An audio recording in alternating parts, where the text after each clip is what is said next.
तो दोस्तों आज की इस वीडियो में हम वर्तमान के वाक्यों को बनाने के लिए यानी कि प्रेजेंट के जो सेंटेंसेस होते हैं उनको बनाने के लिए जितने भी फॉर्मूलेज हैं अपने उन सब को हम देखने वाले हैं। तो वीडियो को लास्ट तक देखना, आज आप कुछ नया सीख कर जाओगे। और इसमें हम सबको मतलब पढ़ेंगे, हम ये भी देखेंगे कि पर्सन कॉन्सेप्ट क्या होता है, हम ये भी देखेंगे कि उनका स्ट्रक्चर किस तरह से हम बनाते हैं। तो सबसे पहले मैं आपको उन वर्ड्स को बता देता हूँ, उन हेल्पिंग वर्ब्स को बता देता हूँ जिनका यूज हम प्रेजेंट में ज़्यादातर करते हैं। जिनमें से एक है आपका हैज़ हैव। देखिए ये मैंने आपको कई बार पढ़ा रखे हैं, सिर्फ मैं आपको एक तरह से रिवाइज कराने के लिए या फिर आप बोल सकते हैं कि आपको दोबारा से याद कराने के लिए, और एक जगह पर आपको वो सारी चीज़ें मिल जाएंगी जहां से आप प्रेजेंट के वाक्य को बनाओगे, इसलिए ये वीडियो बनाई जा रही है। तो हैज़ हैव का यूज़ तो आप जानते ही हैं। हैज़ हैव का मतलब होता है कर चुका है या किसी ने कोई काम कर लिया है, वहां पर आप हैज़ और हैव का यूज़ करते हैं। दूसरा यूज होता है आपका वुड हैव टू, जिसका मतलब होता है करना पड़ता होगा। क्या होगा? करना पड़ता होगा। उसके बाद है आपका हैज और हैव के साथ टू, जैसे हैज टू, हैव टू। इसका मतलब होता है कि करना है, कोई काम करना है, जैसे कि मुझे जाना है, तुम्हें सोना है, उन्हें पढ़ना है, ये होता है इसका मतलब। और जो ऊपर हमने हैज हैव लिखा है उसके सेंटेंसेज ऐसे होते हैं जैसे कि उसने खाना खा लिया है, मैं सो गया हूँ, या फिर उसने पढ़ लिया है, वो खेल चुका है। इस तरह के वाक्य आपके हैज हैव में आएंगे। और हैज हैव टू में मैंने आपको बताया दे कि जब भी आपको ऐसा लगे कि उसको कुछ करना है यानी कि ना है, उन वाक्यों में आपको क्या करना है? हैज और हैव के साथ टू का यूज करना है। फिर आपके आते हैं इज एम आर, जिनका यूज हम करते हैं कर रहा है, कर रही है, यानी कि कंटिन्यूटी को दिखाने के लिए। मैं आपको इनका यूज वर्ब के साथ बता रहा हूं, बिना वर्ब के साथ नहीं बता रहा, वरना यदि आप बिना वर्ब के यूज करोगे तो हैज हैव का यूज हम पोजीशन में भी करते हैं, जैसे कि मेरे पास एक कार है, मेरे पास एक कंप्यूटर है, इनमें भी करते हैं। तो ये जो भी मैंने बताए हैं यूज आपको ये वर्ब के साथ बताए हैं। तो इज एम आर का यूज हम करते हैं कर रहा है, यानी कि किसी कंटिन्यूटी को दिखाने के लिए हम करते हैं, जैसे कि मैं तुम्हें पढ़ा रहा हूँ, आई एम टीचिंग यू, इस तरह से, मतलब तुम पढ़ रहे हो, you are studying, you are reading. तो ये मतलब हम अभी की बात को बता रहे हैं, जो कंटिन्यूटी में अभी बात है, जो कंटिन्यूअस टेंस है, वहां पर हम प्रेजेंट में इज एम आर का यूज करते हैं। फिर आता है आपका हैड बीन। हैड बीन देखिए इसका मतलब होता है हो चुका था। इसको हम कहां पर यूज करते हैं? इसको हम पास्ट में यूज करते हैं। तो यहां पर आपको क्या करना है? हैड के स्थान पर आपको कर देना है हैज और हैव बीन।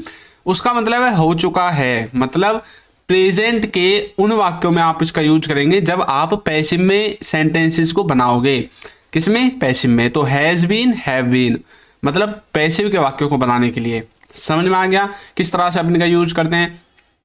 चलिए आगे देखते हैं। आगे हम देखेंगे सेंटेंस के जो टाइप्स होते हैं उनके फॉर्मूले किस तरह से हम बनाते हैं।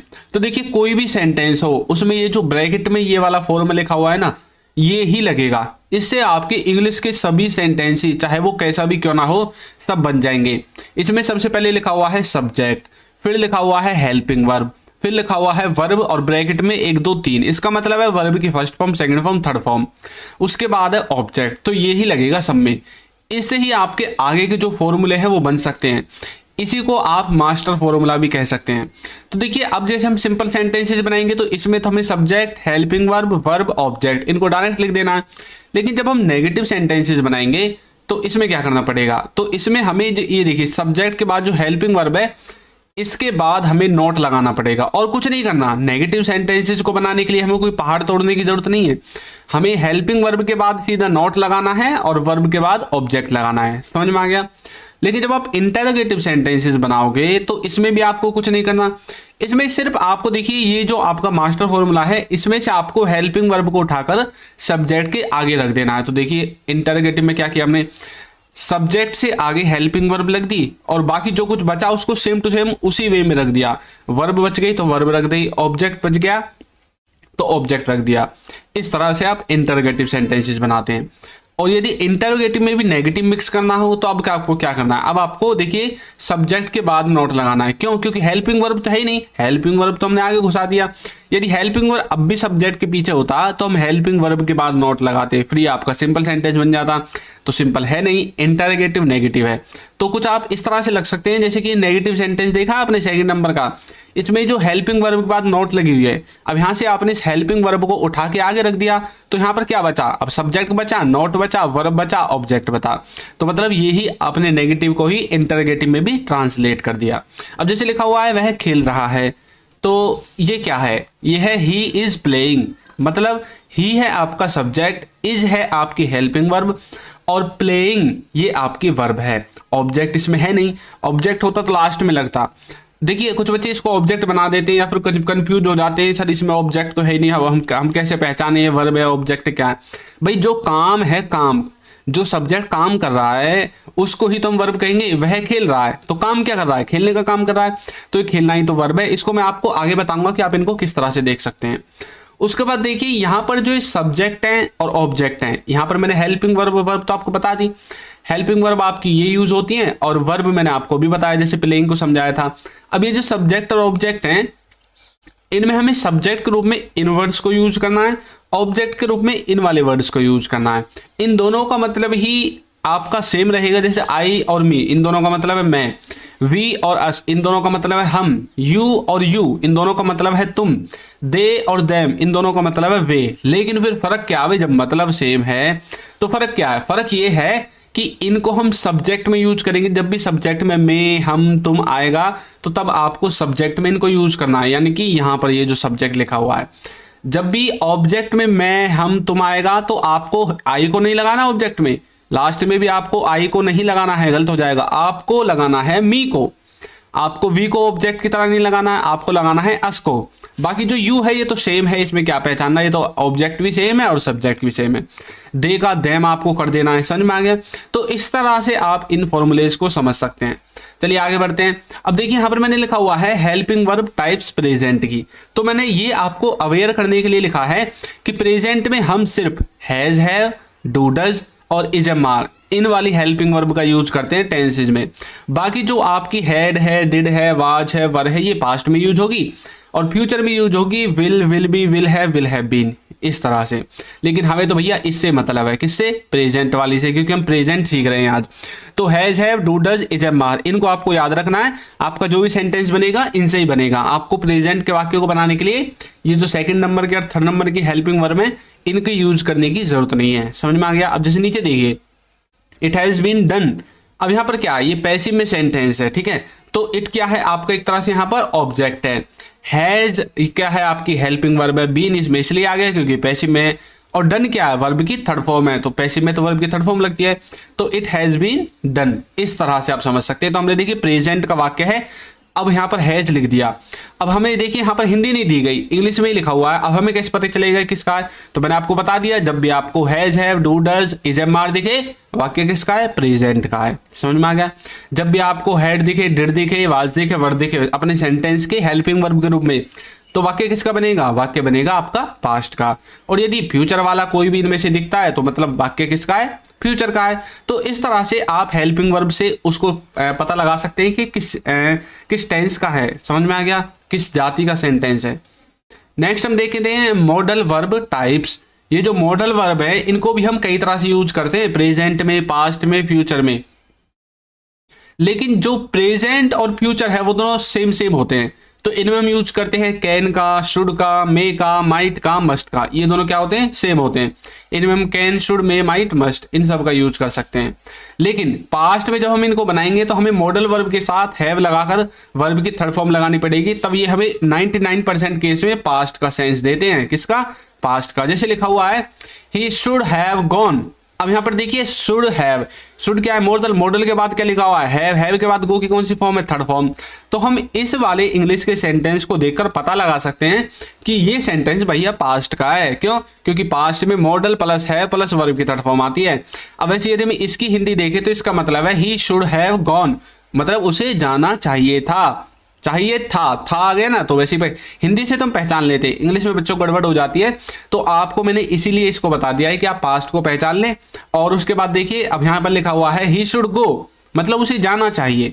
किसका सेंटेंस है, हिंदी से तो पता चल गया प्रेजेंट का है या फिर नियर फ्यूचर का है। तो इंग्लिश में हम यदि लिखा दिखा तो हम कैसे पहचानेंगे? तो देखिए ही शुड गो, अब देखिए यहाँ पर कोई भी हैव वगैरह नहीं है, वर्ब की थर्ड फॉर्म नहीं है, तो किसका सेंटेंस है भाई? प्रेजेंट का हो सकता है, फ्यूचर का हो सकता है।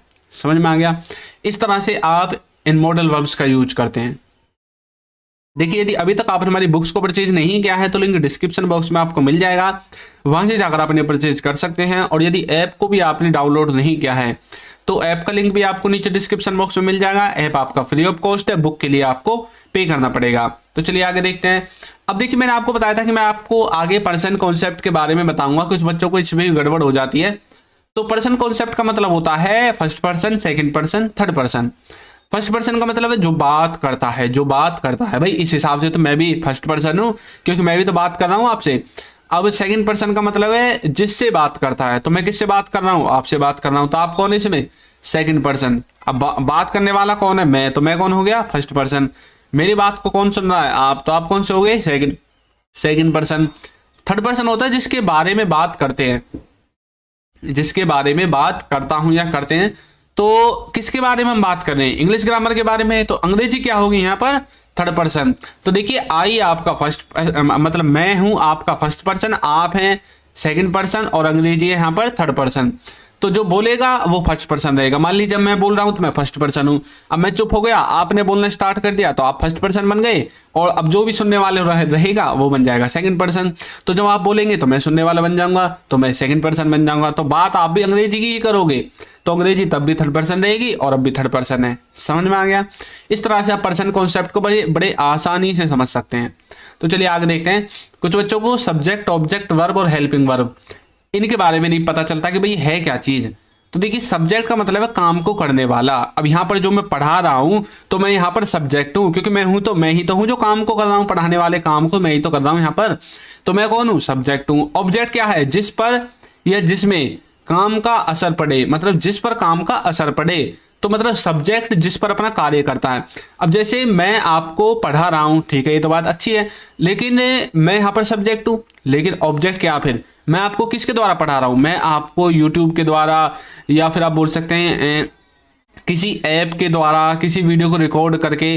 तो ये जो थर्ड पार्टी की चीजें होती हैं जिनके द्वारा हम काम को करते हैं या फिर जिन पर हमारे काम का असर पड़ता है, वो सब आपके ऑब्जेक्ट कहलाएंगे। अब यहाँ पर मैं पढ़ा किसको रहा हूं? आपको पढ़ा रहा हूं, तो आप यहाँ पर क्या हो जाएंगे? ऑब्जेक्ट हो जाएंगे। लेकिन यदि मैं आपको यूज ना करके आपके स्थान पर कुछ और चीज लिख दूं तो वो थर्ड पर्सन बन जाएगी। समझ में आ गया? मैं पढ़ने वाला, मतलब पढ़ाने वाला मैं हूं, तो मैं सब्जेक्ट हूं क्योंकि मैं काम को कर रहा हूं। मेरे पढ़ाने का असर किस पर पड़ रहा है? आप पर, तो आप क्या हो गए यहाँ पर? ऑब्जेक्ट हो गए। वर्ब का मतलब है जो काम किया गया है, जो काम किया गया है। अब काम क्या कर रहे हैं हम? पढ़ाने का। तो सब्जेक्ट के द्वारा जो काम किया गया है या किया जा रहा है उसको हम वर्ब कहते हैं। तो काम यहाँ पर हम क्या कर रहे हैं? पढ़ाने का काम कर रहे हैं। हेल्पिंग वर्ब क्या होती है? जिससे काम के समय का पता चले। जिससे क्या पता चले? काम के समय का, यानी कि काम के बारे में पता चले, वो आपकी हेल्पिंग वर्ब कहलाती है। अब भैया हमें कैसे पता चलेगा कि हम वाक्य को प्रेजेंट में बोल रहे हैं, पास्ट में बोल रहे हैं, फ्यूचर में बोल रहे हैं? वो पता चलेगा हेल्पिंग वर्ब से, क्योंकि हेल्पिंग वर्ब हमें सब्जेक्ट के बारे में और समय के बारे में पता लगाती है, बताती है कि भाई वाक्य प्रेजेंट का है, पास्ट का है, फ्यूचर का है, या फिर जो सब्जेक्ट है वो फर्स्ट पर्सन है, सेकंड पर्सन है, थर्ड पर्सन है, सिंगुलर है, प्लूरल है, क्या है। ये सब कुछ हमें हेल्पिंग वर्ब से पता चलता है। समझ में आ गया? देखिए कैसे। अब जैसे हमने यहां पर देखा था, ये देखो यहां पर देखा था, ये रहा, इट हैज बीन डन। ठीक है, ये चीज हमने देखी थी। तो यहां पर हमें क्या पता चला कि भाई ये प्रेजेंट का है, पास्ट का, फ्यूचर का है। किससे पता चलता है? मैंने आपको बताया था हेल्पिंग वर्ब से। तो हेल्पिंग वर्ब क्या है? हैज। हैज कहां पर यूज होती है? प्रेजेंट में। तो वाक्य किसका बनेगा? प्रेजेंट का। समझ में आ गया? तो इस तरह से हम हेल्पिंग वर्ब से पता चलाते हैं समय का, सेंटेंस का जो समय होता है उसके बारे में। तो हेल्पिंग वर्ब आपको समझ में आ गया, वर्ब आपको समझ में आ गया, ऑब्जेक्ट आपको समझ में आ गया, या फिर सब्जेक्ट आपको समझ में आ गया। इस तरह से आप इनको देखोगे।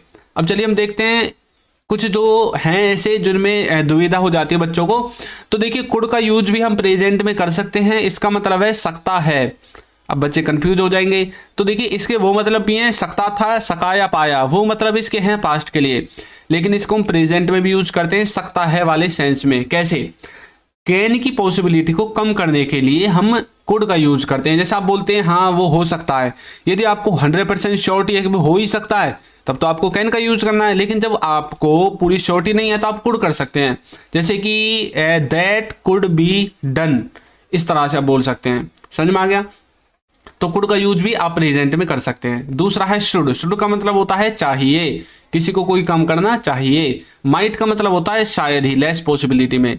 तो इनका भी यूज आप प्रेजेंट के और फ्यूचर के वाक्यों को बनाने के लिए करते हैं। माइट का यूज होता है लेस पॉसिबिलिटी, जब किसी काम में आपको कोई दिलचस्पी ना हो, आपको ऐसा लगे कि भाई ये पता नहीं होगा नहीं होगा, तो आप माइट का यूज कर सकते हैं। समझ में आ गया?